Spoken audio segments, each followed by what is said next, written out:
এখানে trawler ready আছে এই জায়গাতে, ট্রলারগুলো রেডি ঘোরার জন্য। যারা যারা ঘুরতে চায় ট্রলার দিয়ে ঘুরতে পারবে, কোনো সমস্যা নেই। চলে আসবেন চাঁদপুর শহর। চাঁদপুর শহর ইলিশের দেশ, ইলিশের বাড়ি।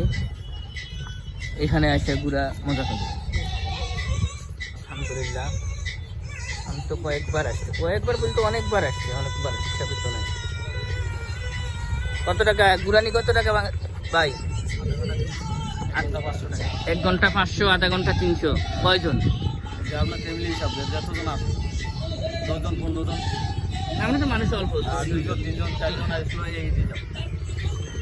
তো বেশি হয়ে থাকে। এটা তো 2টা 3 জন আসলে যে বেশি, আপনাদের 20 জনে উঠলে মনে করেন 20 জন উঠলে আনে দেবেন 500। আচ্ছা ঠিক আছে, ওকে, থ্যাংক ইউ। আমরা আসি, 20 জন আসা লোক আছে, অসুবিধা নাই, সবাই মিলে উঠবো।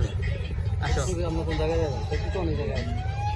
কোন জায়গায় মানে জায়গা ঠিকানা দিলে যেন আমরা বলতে। আচ্ছা, এই সরিটা কোন আনে ওই দেখা যাইতেছে, আর এদিকে সর আছে কোন আনে? সর উঠে না বলে কোথায় উঠছে? শীতকালে। হ্যাঁ, এখন নাই, এখন পানি।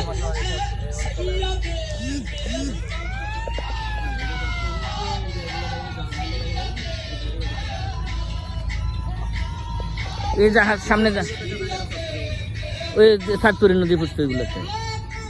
যাক, আলহামদুলিল্লাহ, আলহামদুলিল্লাহ, বিশাল বড় এরিয়া।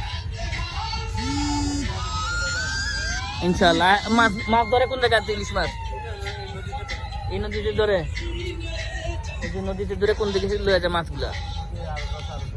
আড়তে নিলে দাম কেন মাছের? প্রচুর দাম, তো গরিব মানুষ তো খাইতে পারে না।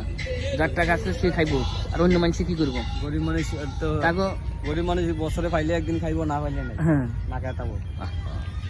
এটা তো সবাই রিজিক, এটা তো সবাই সবাই সবাই খাইতে হবে, সবাই দরকার এই জিনিসটা।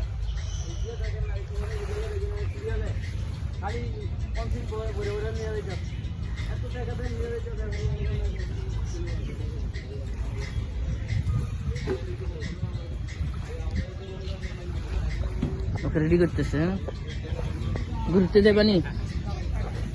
যাবানি নৌকায় ট্রলারে? আইও আইও আইও।